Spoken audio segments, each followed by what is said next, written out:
All right, everyone. Thanks for joining us this week for our weekly webinar. I'll be your host today. My name is Mike Bosson. I work as a product expert for our digital ads. And today we're going to be talking a little bit about native ads and specifically sponsored content. So it's a great product that we're really happy to announce. We think everyone's going to get a lot of good traction from this product, but let's kind of jump into the details here and we'll walk you through how these are best used. But before I go too far, once I figure out how to work this thing, I'd like to do a quick plug for our Conquer Local podcast. So if you guys haven't heard of this yet, our CRO hosts a weekly podcast where he'll talk to product leaders, industry experts about their struggles and the struggle of, say, local businesses. Last week's was with a gentleman called Todd Collins, who talks about going from rock bottom with his agency, filing for bankruptcy, a lot of things there, really hitting hard times, and then pulling himself up from his bootstraps to become one of the premier boutique digital agencies out there. So it's a really interesting podcast. I can recommend it to you guys. I gave it a listen, pretty enjoyable. And this podcast is available on iTunes, on Google Play, and as well on SoundCloud. So tune in this week for our newest podcast coming out soon. I'm sure you guys don't have any questions on the podcast, but if so, please throw them in the box. I should say that throughout the webinar today, we'll collect questions and address them near the end of the webinar. So if you have any questions or concerns, or you'd like to air those out, Michelin and I will be staying on a little later to make sure that we can address those for you. So without further ado, I'd like to introduce my guest star, content extraordinaire, Michelin. Her and her team build content for us and our partners. And actually, I should let you explain this. You know it much better than I. Thanks so much, Mike. My name is Michelin, and I lead the incredible team of content strategists that, creates content that is super engaging to help your business or your clients' businesses reach the best light in front of your customers. So we create varied forms of content to help establish your customers as the experts in their field and in their area so that they're at the top of mind when someone is ready to make a purchase. So native ads is one of our favorite products now. It makes a really great addition to our blog strategy. So if you don't already have one, my team can also help you with that. But together, these pieces create content and a strategy that help educate and inform your potential customers so that they can view you as the ideal expert in the industry. But enough about me and my team. Let's talk about Mike. He's our product expert on our digital ads team, but have at it. Sure. Thanks, Michelin. So yeah, I operate as my title is product expert, but that's just this week. Who knows what that'll be next week? I would say I usually do a lot of sales enablement with our partners. So I work specifically in the digital ads department. My job is to make sure we're positioning our products in the proper light, make sure we're really communicating the value add that we bring to the table, and also trying to suss out, how to make these partnerships work. We're many things to many different partners. So to try to figure out how we best fit into your product mix is kind of an area of specialty for me. So enough about us, though. Let's get into what we came here to talk about today, and that is native ads. So I'm really excited to introduce our latest social content and digital advertising solution, native ads. So this form of custom content can help build and expand the customer base of local businesses everywhere. So on today's webinar, we'll discuss what they are, how they're created, some of the best practices to sell them, as well as how our teams can help your SMBs succeed in the local market with native ads. Thanks, Michelin. So first, before we kind of dive into basically what native ads are, I think we should explain the concept of what a native ad is. So I've kind of just been a little facetious there, but basically native ads, you guys, are a style of building an ad. So not necessarily the content of the ad. A native ad is simply any type of ad that you've seen online that's built to fit the form and the function of whatever website it's on. So a great example of this is if you're ever on Facebook and you see a promoted post, that promoted post probably looks like every other post that, say, your friends, family, and loved ones would make on Facebook. The post itself is designed in a native format, which is to say, all of the content, all of the calls to actions, the themes, the branding, the text fonts, things like that will fit the form of the website that it resides on. So another great example, if you guys are familiar with a website called BuzzFeed, BuzzFeed does quite a bit of native content on their site. All of the ads are actually designed to fit cohesively amongst the content that you would naturally be going there to receive. So as we can see on the screen here, we can see that we have a few content pieces under that recent posts tab on the right side. But of course, in that blowout, we can see that there's actually an ad built in there. And we'll notice that the ad's going to look exactly like the content that surrounds it. The only difference is, to follow IAB or Advertising Bureau's stipulations, we need to ensure that these ads are flagged as paid content. So there'll always be some element of the ad itself that will let a user or an audience member know that that's in fact paid content. But what we really love about native ads that we'll dive into a little later on this in the webinar here today is how well they resonate with customers and the amount of lift that you're able to achieve from a native ad. Beauty of native ads are that we've been so used to being advertised to online throughout X many years that people have these barriers built up in their heads so that if they see an ad, a lot of users will try to block that ad out or passively navigate or browse through. With a native ad, because it looks like the content that they're on the site to absorb, that native ad generally gets much better traction than a traditional static ad. But I don't want to digress too much into this because I know we got a lot to talk about today. So today we're going to talk about native ads. We're also going to talk about sponsored content. Well, what's the difference between native ads and sponsored content? Because a lot of people use those terms interchangeably. Just like I had mentioned in the last slide, the native ad is a style of building any advertisement. So that means that ad, again, will have fit the form and the function of whatever website it's on. And as we can see in the left here, that local shelter ad is fitting in very nicely with all the other content in that page. Sponsored content is a little bit different. Sponsored content can be thought of as a subsection of native ads. Sponsored content is simply paid for advertorials. If you guys are familiar in the print world, and I can see we have some print reps on the line today. So that's traditionally more like an advertorial. However, online, it's considered sponsored content or paid for advertorial content. This content is designed in a native format so that it fits the form and function of the site it's on. And we can see here that in this example on the right, this bistro is trying to produce a content article to try to drive more people into their store. So we can see that this is paid for content written in a journalistic form, so it gives you credibility. It has good readability, I would say, and it basically allows you to dictate the discussion with your target audiences. So just wanted to try to make that differentiation clear. Sponsored content is the article itself, and it's built in a native format. Native ads are simply building an ad to fit the form and function of the site it resides on. So here you are. So now how native ads are created is basically 3 steps. The first one is from a content perspective, we'll work with your advertiser to establish a compelling and engaging topic that will create a positive association with their brand. So the purpose of these content pieces is more so geared towards education and entertainment rather than towards promotion. That means that the topics and titles revolve more around general interest ideas and pieces that many readers might find appealing when scrolling through their newsfeed or on one of their favorite websites. Native ads are best suited for SMBs that offer products or services that require substantial research before purchase. So, for example, when someone is looking for a lawyer, they're likely going to search some frequently asked questions, some ideas that they want to know about this lawyer, for example, before choosing one. With native ads, an SMB can position themselves as the expert, supply that information or those answers before the potential customer even searches for them. So once the content is created, we then help your SMB decide where to publish the piece. Will they feature it on their website? Do they have an online blog elsewhere? Whatever they choose, the content is theirs to post wherever they see fit. And we'll even help them post it if needed.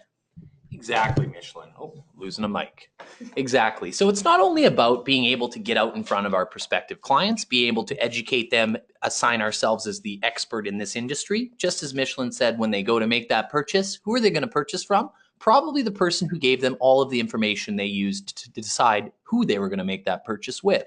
So this is a great way to get out in front of those clients, as Michelin alluded to, in that point of research gathering. So when they're ready to make a purchase or leading up to it, I want to make sure my voice is the one they look at when they think about who is the expert in this industry. But of course, we want to make sure that these content pieces are getting a high volume of qualified traffic. And how do we do that? Well, with native content, we're offering additional add-ons that allow you to publish or promote this content across various social channels, Facebook, Instagram, and across what's called a publisher display promotion. So this is basically reputable, high traffic websites where there's content on it. You could consider these news sites, high traffic blogs, areas where clients or our prospective audiences would go to formulate an opinion on a product or service. We can make sure that your ads are shown there to direct users back to the content itself, to finally capture those leads and become that point of expertise. However, I should say before we even get too deep into everything, before we can even start selling, what we're going to have to do for all those partners on the line is make sure that we go into our product store, and we're going to want to make sure we activate the native ads product, right? We can't sell a product if it's not in our marketplace and it's not available for us to sell. So for all of those interested on the call, I strongly encourage you to go into your marketplace under your products and make sure that we've activated the native ads product. And in there will be all of the forms, all of the information that our team's going to collect, as well as the various add-ons for social and a publisher. All right, so now kind of getting into the mic heavy portion of today's webinar, talking a little bit about, well, how do we sell native ads? Well, I've had a wealth of experience doing this, working for a large print publication. So native ads are very, very, I would say, I'm used to speaking about them a little bit, but I think the first value add really has to tie into our content, because we make such unique generated content with this. And I'll certainly pass it off to the expert of content, Michelin. Thanks, Mike. So because the purpose of a native advertisement is to educate or to entertain, we create highly engaging and interesting content that does just that. So the length ranges usually between 500 and 750 words, and that's optimal for both readers and search engine optimization. They'll feature 2 to 3 images to appeal visually very well, and we'll follow our own best practices with SEO to ensure that the content ranks as well as possible. So let's try an example. If your advertiser owns a furniture store and sells a lot of recliners and dining room sets, but would like to increase sales in, let's say, their bedroom furniture or mattresses, we might create a native advertisement that focuses or hints at those products specifically. But rather than discussing how their mattress can give you a better night's sleep, though, we might create content that explains the importance of a good night's sleep and how to create a calm bedroom environment for better sleep. So what happens is that creates a positive brand association for a potential client, because your SMB is willingly giving up valuable information and content away for free to help build that relationship. So then potential clients, when they think about, I need a mattress, they might think about your SMB first rather than one of their competitors. Exactly, Michelin. A great historic example of this, you guys, that I'm sure many of us on the line are familiar with, was, for cleaning wipes. So for Lysol wipes, Lysol talked about the top 5 or top 10 areas in your house that you might not know has just a pile of germs on it. Why does that matter to Lysol? Well, they sell a product that directly addresses germs in your household. Their product, their advertorial rather, doesn't mention Lysol wipes anywhere in the content. They wanted to be as subtle as possible. However, it outlined to all those germaphobes out there the top 10 or top 5 places that you might find germs. I'd strongly encourage anyone who would like to take a couple reads of some of these case studies to do a quick Google of the Lysol case study out online. It's pretty interesting where you'd find some germs. I'm a little concerned after I read that one, I can say honestly. So once we've got this great content that Michelin was talking to, it speaks to our value add or the potential value our product or service brings to our clients.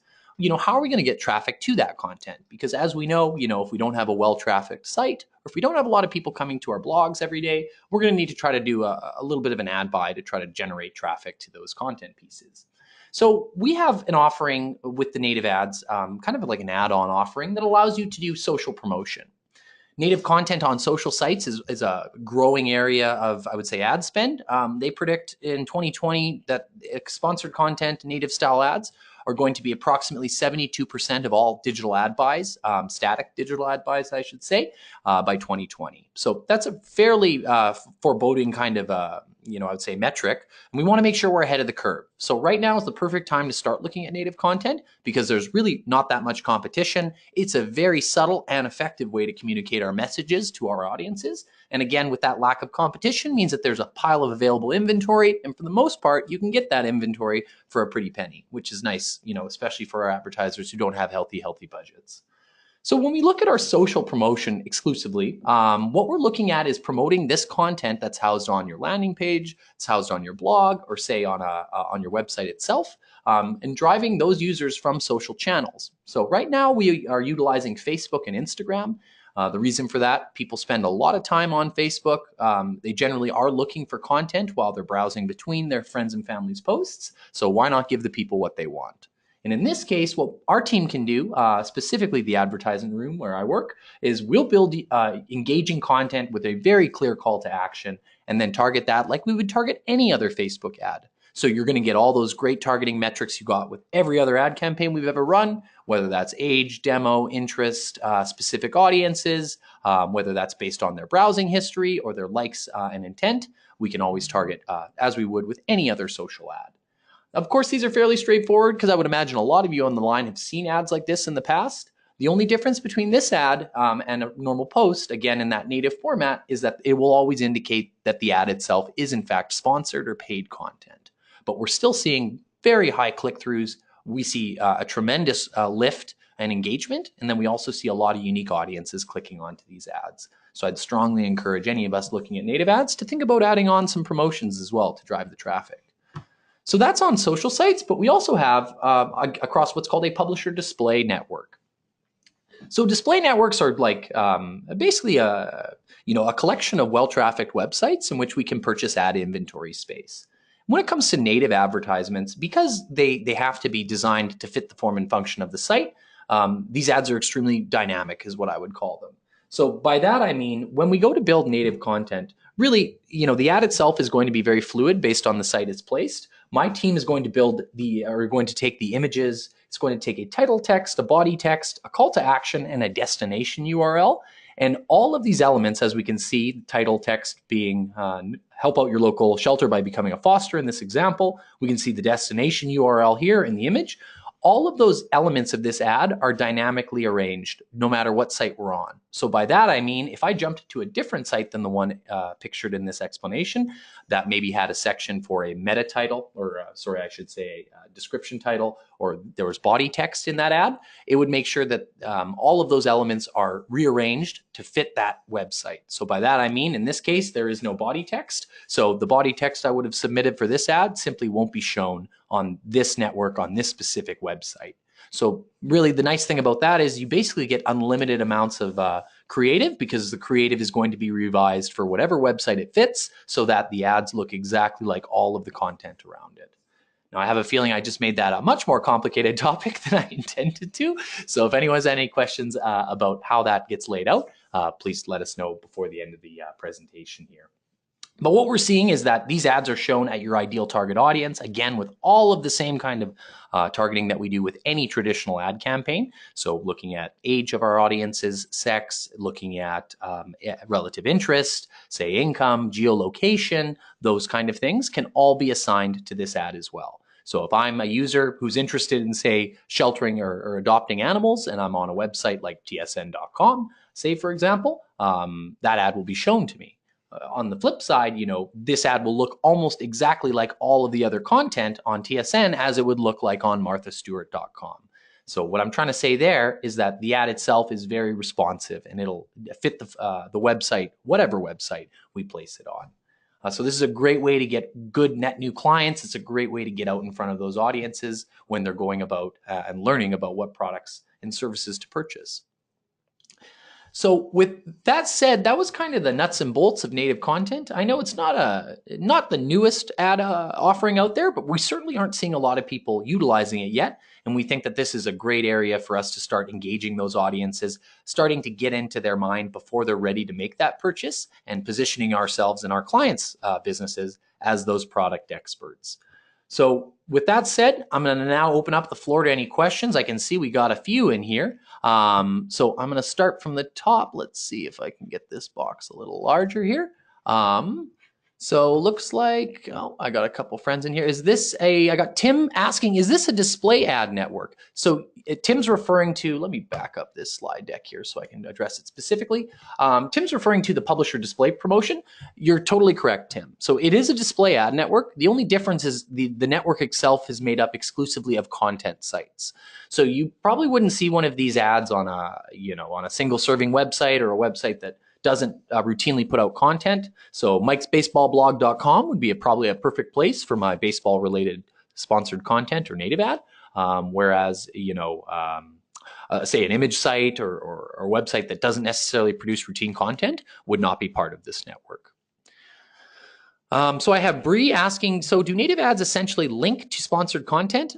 Totally correct, Bree. So that content's going to be housed on either your website, on your blog, or on a landing page that we've built for you. The native ads are linked from whatever site we're placing those ads to your website. So another great way to drive, I would say engaged audiences, people researching or actively in the purchase journey to say make that purchase, they're going to be taken to your website, blog, or landing page. And from there, consider we could also build in additional offers. So, hey, in this case, hey, Mike, notice you're interested in becoming a foster parent for these shelter animals. Why don't you take our short survey to see if you're a right fit? Or why don't you click on this link and take a look at, how many, say, stray cats we have this month.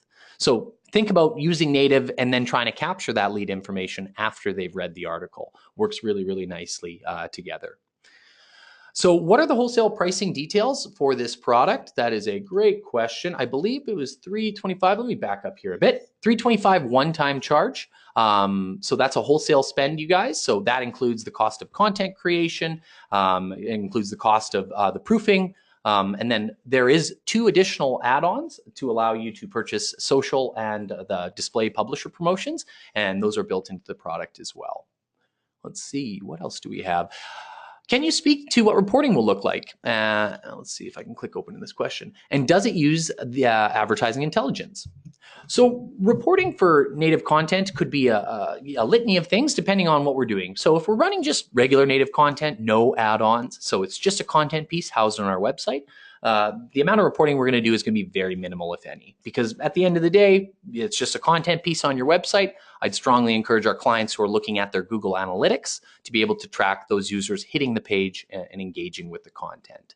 If we associate this to any of our ads campaigns, you're going to get all of those great impressions, all of those great clicks, click-through rates, unique clicks. You're going to be able to track what a user did. If we can get pixel placement on your client's websites, we can track what a user did after they even viewed the article. So wouldn't it be interesting if you wrote an article about the 10 easy steps of, say buying a car, and then 90% of the traffic that saw that ad on your website then went to your contact us page?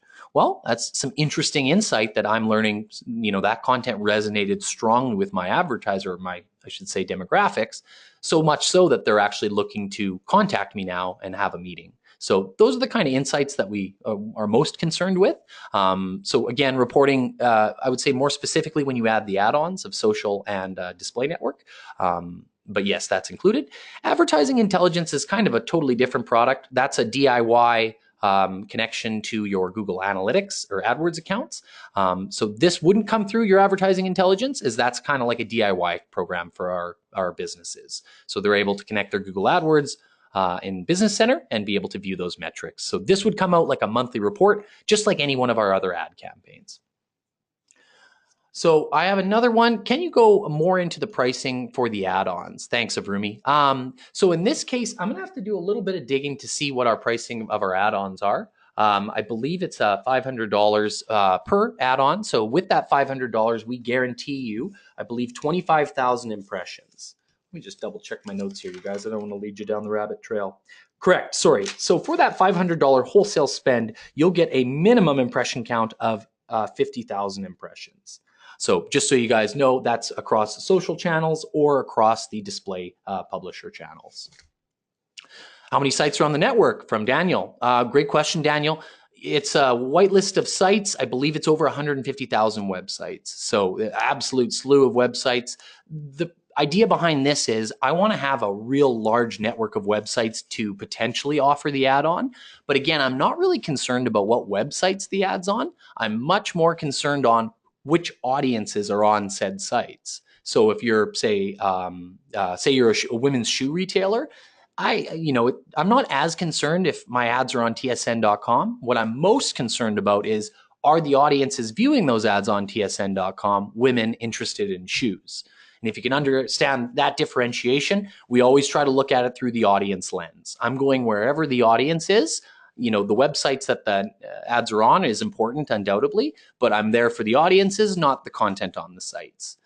Know that they're totally reputable websites, though. It's a whitelist of highly trafficked websites, so we don't have to worry about you being shown on any website where you wouldn't want your brand associated. So we have you got any good case studies for agency using this service themselves?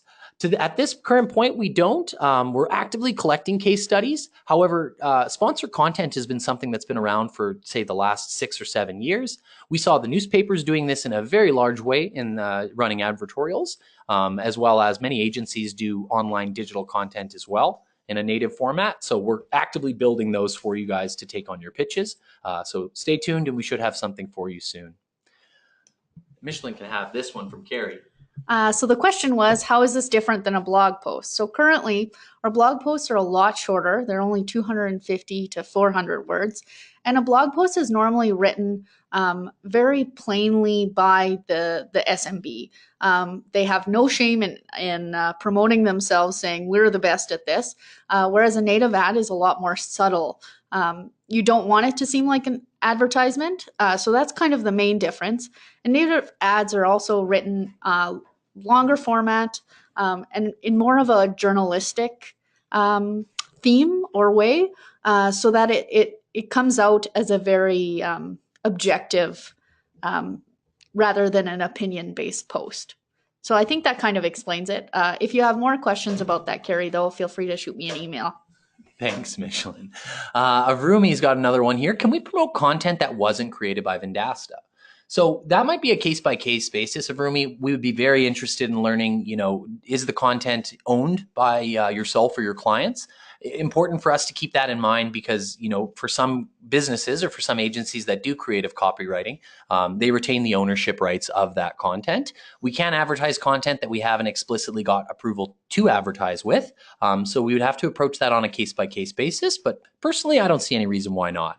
One thing that actually, great question from Avrumi, thanks for that, because that reminds me, our content, once we've created it, is exclusively yours and your clients. So one of the values that we add is our team will create that content for you. You have total creative rights and final approval to make sure that that content is exactly what you're looking for. And after we produce that content, it's yours to own. So you can choose to do with that content what you will. Decide to put that into some print buys if you'd like, or say submit that to your local radio station if you want to use it in your radio spots. You own that content. So once we've written it and we've gotten approval on it, we basically hand that over to you and you can do with it as you will. So, there is a lot of, I would say, other applications of this content other than the ones we've spoken about on the webinar today. Do you write the articles and how many? I have a plastic surgeon client, says Billy. That's a good question, Billy. Yes, we definitely do write the articles. I have a team that's very passionate about writing, and they're very talented. And we would definitely be interested in working with a plastic surgeon client. There's a lot of opportunity there, not necessarily to promote the plastic surgeon, but to talk about topics like why someone would want plastic surgery or how it can improve your self-esteem. It doesn't necessarily have to point directly to the plastic surgeon and how he can improve your life. But that's definitely a topic that we would be willing to look at for you. So this microphone just wants to die on me here. So I got a note here from Bree. Oh, never mind. I might have answered that one. So I'll just repeat that for everyone on the line. Can you blacklist from those websites to limit impressions to a niche audience? So just like I'd mentioned, Bree, you're totally right. We totally can. We're able to select basically those right audiences that you're targeting. And the ads are going to follow the audience, not the site list. So sites are really important, undoubtedly. But again, it's all about the audiences. If they're your ideal target audience, I'm going to make sure that whatever site they're on, enjoying some good content, that our content is there as well. Now I have Avrumi asking about pricing. So wholesale cost of creating and promoting a piece of content is $325 plus $500 for a total spend of $825. So to your point of Rumi, it's the $325 for the content piece itself. If you choose to add on the social or the display network promotion, that would be an additional $500 wholesale spend for those impressions and the ads themselves to be built and purchased. So that number would be correct. That'd be $825 of wholesale USD charge. And looks like that might be the last of our questions. Does anyone have any other questions about native content? I know I think we beat this one to death a little bit, but if anyone has any questions about it, where we've seen a lot of success with this product, especially in my past life where I sold just a boatload of these, was users basically trying to get out again in front of those audiences and actively educate them prior to the point of purchase. So I'm thinking things like, just like we discussed, those heavy research verticals, say divorce attorneys, contractors, things like, say, certified accounting professionals, plastic surgeons, says Michelin. Yes. So things where people would have a lot of questions about, what's the process behind the service? What value do you bring? Things like that. I would say best practice when building native content, you should be asking your advertisers, well, what are questions you get routinely? And what are questions that people seem to come in through the door and always have on them?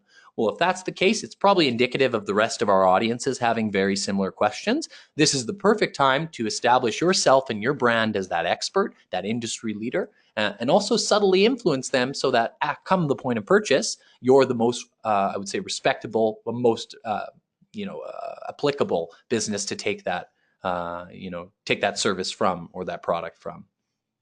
So let me just make sure I've addressed all questions. Oh, it looks like I got a couple more here. Let me pull these up again. Good questions today, you guys. Okay, I got Tom asking, what would you think would be good for our retail charge, knowing the wholesale cost? That's a tough one, Michelin. I would say very much so based on what the local environment would be charging. Most of your large print providers have been doing native content now for probably the last 2 years or less, or more in some cases. It would be very interesting to know what the large publishers in your area are charging for native content, and then trying to price ourselves around them. I can, think back to some of my paper days. A sponsored content piece would be a couple $1,000s, because of subscribership, because it took journalists time to work on that article. So I would safely say adding a margin, I would say if I'm just throwing numbers out, margin of probably 20 to 25, 30% is probably very realistic still. Keeping you under about that, I would say $2,000 mark would make you very competitive. But I would strongly encourage you to do a little research in your local areas and see what sponsored content runs for there. Know that most of the large publishers, newspapers, radio stations are currently doing sponsored content, so they should already have packages in place to address that. So I'd just do a little bit of digging and see what you can find. Now I have one from Rumi. A lot of good questions coming from you today. If I choose to promote an existing piece of content, can we just activate that $500 promotional part? So similar to your last question of Rumi, as long as we have approval to be able to distribute that content and reproduce it, I don't see any reason why not. But we might want to take that one offline and do that on a case-by-case basis. I don't think there's any stipulations against it, but I just want to double check to make sure that we could. But I certainly don't see any reason why not. I have one from Danielle here, or Daniel asking, the creative content piece that Vendasta creates, is it a blog post or an article alone? Or is it the ad itself for $325?